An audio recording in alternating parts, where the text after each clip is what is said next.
Hoy, ganahan ka ginani ka humok na lechon. Tanawa ni nga video. So, imarinit na to siya sa House of Bombay.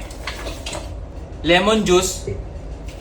So, i-apel gano'n niyo kay mudala po niyo siya lami. Soy sauce.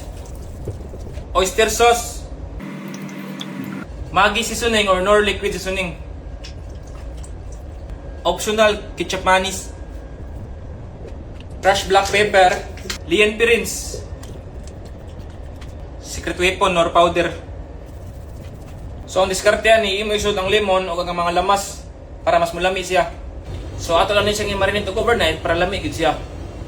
So ang diskarte sa pagluto ani, magbutang jud og tubig sa ilalom. Kay para ma-steam ang manok, para imong manok juicy nya, humok siya. So ang usa sa sekreto ani, para juicy imong manok nya humok, imo nang takban og foil para ma-steam siya, para mura bitaw siya pressure cooker bitaw nga dili kagawas sa init. So ang purpose mo humok ang imong manok.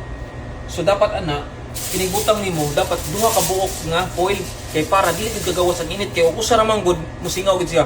Pero i-try og duha, humok jud kayo. Pero wala jud kay foil, ayon na lang butangi, pero mas maayo butangan jud foil. So after ani, lutuon na ni sa oven og mga 1 hour sa 200 degrees. Pagkahuman, kuhaan nimo sa foil, lutuon mo balik 15 minutes, then balihon na pud nimo 15 minutes para mo brown gid ang iyang atubangan ug iyang luyo.